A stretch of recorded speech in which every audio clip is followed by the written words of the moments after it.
वट सावित्री की व्रत कथा। भद्र देश के एक राजा थे, उनका नाम अश्वपति था।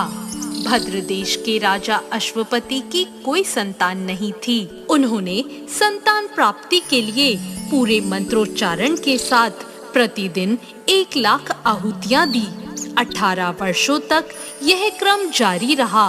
इसके बाद उन पर कृपा हुई और उनके यहाँ एक कन्या ने जन्म लिया। उस कन्या का नाम सावित्री रखा गया। अब सावित्री बड़ी हो गई और बड़ी होकर वो बहुत ही रूपवान हो गई। उसके योग्य कोई वर नहीं मिल रहा था। वर ना मिलने की वजह से सावित्री के पिता बहुत दुखी थे। उन्होंने अपनी कन्या सावित्री से कहा कि तुम स्वयं ही अपने लिए योग्य वर तलाश कर लाओ। सावित्री अपने पिता की आज्ञा पाकर अपने लिए वर ढूंढने निकल गई।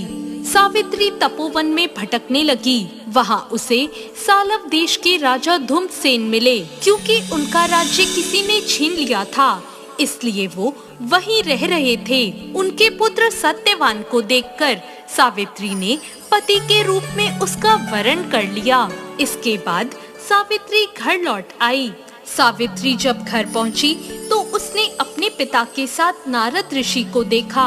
पिता के पूछने पर उसने बताया कि उसने सालव देश के राजकुमार सत्यवान को अपना पति स्वीकार कर लिया है।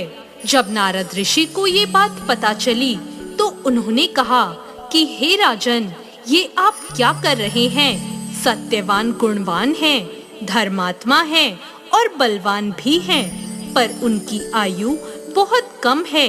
वो अल्पायु हैं। 1 वर्ष बाद ही उनकी मृत्यु हो जाएगी। ऋषिराज नारद की बात सुनकर अश्वपति राजा घोर चिंता में डूब गए। उन्होंने सावित्री से कहा, पुत्री, तुमने जिस राजकुमार को अपने वर के रूप में चुना है वह अल्पायु है। तुम्हें किसी और को अपना जीवन साथी बनाना चाहिए।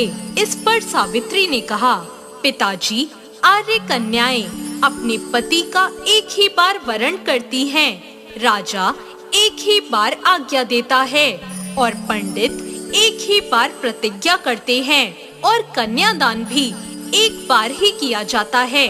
सावित्री हठ करने लगी और बोली, मैं सत्यवान से ही विवाह करूंगी। जब सावित्री नहीं मानी तो राजा अश्वपति ने सावित्री का विवाह सत्यवान से करा दिया। सावित्री अपने ससुराल पहुंचते ही अपने सास ससुर की सेवा करने लगी। समय बीतने लगा। नारद मुनि ने सावित्री को पहले ही सत्यवान की मृत्यु के दिन के बारे में बता दिया था। वह दिन जैसे जैसे करीब आने लगा, सावित्री अधीर होने लगी। सावित्री ने 3 दिन पहले से ही उपवास रखने शुरू कर दिए और नारद मुनि द्वारा बताई तिथियों पर पितरों का पूजन भी किया। हर दिन की तरह सत्यवान उस दिन भी लकड़ी काटने जंगल चले गए। साथ में सावित्री भी गई। जंगल में पहुंचकर सत्यवान लकड़ी काटने के लिए पेड़ पर चढ़ गए। तभी उसके सिर में तेज दर्द होने लगा। दर्द से व्याकुल होने के कारण सत्यवान पेड़ से नीचे आ गए। सत्यवान के सिर को गोद में रखकर सावित्री सत्यवान का सिर सहलाने लगी। तभी वहाँ यमराज आते दिखाई दिए। यमराज अपने साथ सत्यवान को ले जाने लगे। सावित्री भी उनके पीछे पीछे चल पड़ी।